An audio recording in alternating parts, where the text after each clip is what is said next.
Hello, this is Adam Baker, meteorologist at the National Weather Service in Peachtree City, with your weather briefing for the week of May 30th. Well, many are probably wondering how long this pleasant weather will continue. As you can see here in this map of surface features from the Weather Prediction Center, a persistent ridge of high pressure has been situated across the southeast coast. South to southeasterly flow of enhanced moisture around the high pressure system, marked by the blue arrow, has been building into the area, and as this feature weakens and pushes farther east over the next several days, we will likely see a slight to low chance of showers and isolated thunderstorms returning to the western and northern portions of the area, mainly Friday and Saturday.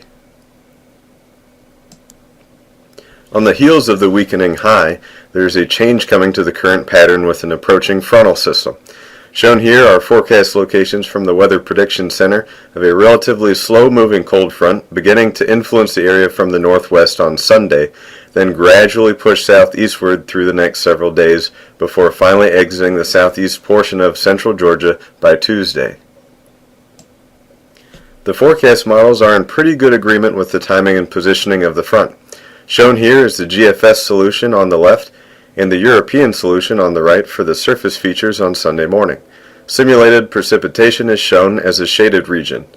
Notice the wind shift in the plotted barbs along the front and area of precipitation draped across the Tennessee Valley as the system approaches northwest Georgia. By Monday morning, the models agree with the front nearly bisecting our area as it pushes into central Georgia, then exiting toward the far southeastern portion of central Georgia by Tuesday.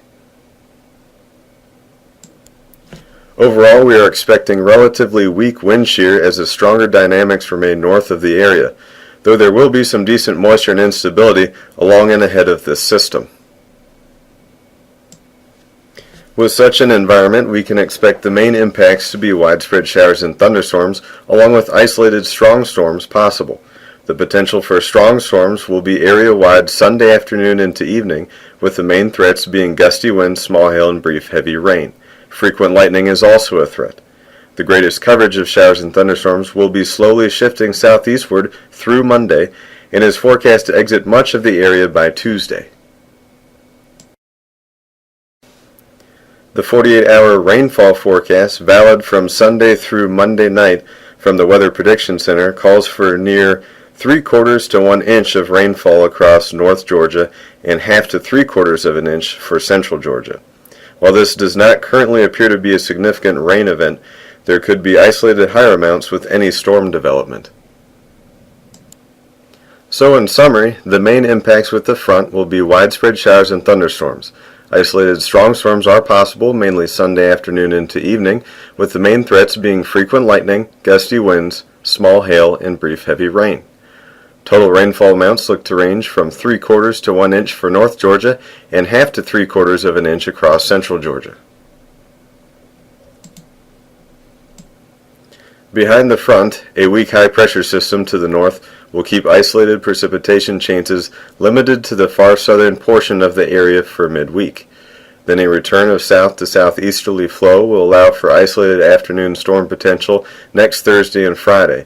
Temperatures are forecast to remain near normal through the forecast period, with daytime highs staying mainly in the low 80s north to upper 80s south, and overnight lows generally in the low 60s north to upper 60s south. Now looking beyond our main forecast period, you may be wondering why I'm showing the recent location of Tropical Depression Barbara, the most recent storm to impact the Central Pacific and far southeastern Mexico. Specialists at the National Hurricane Center are forecasting this system to weaken and dissipate through the end of the week. They'll continue to bring heavy rainfall and flooding to southeast Mexico. Storm totals in excess of 25 inches are possible, along with flash flooding and mudslides. The long-term models agree on the system lingering across the southern Gulf, shown here initially with the GFS solution Friday morning. Notice the associated weak upper-low pressure and enhanced moisture field in the south. By next Wednesday, the system continues to hang around the Yucatan Peninsula and crosses into the Gulf. Though the models diverge by next weekend, as the GFS shows a stronger system pushing into the southeast and impacting our forecast area. This contrasts greatly to the European solution, which typically verifies better in the long term, as the system is much weaker and the moisture stays farther south across Florida. Nonetheless, we will be monitoring future runs to see if guidance reaches better consistency. Much could change this far into the forecast period, so please stay up to date. Again, to recap, the main feature in the forecast period will be a slow-moving cold front bringing widespread showers and thunderstorms to the area Sunday through Monday night. Isolated strong storms will be possible with gusty winds, small hail, and brief heavy rain, along with frequent lightning. And there remains uncertainty with a potential Gulf system near the end of next week. Thank you for viewing this week's webinar, and we'll see you next week.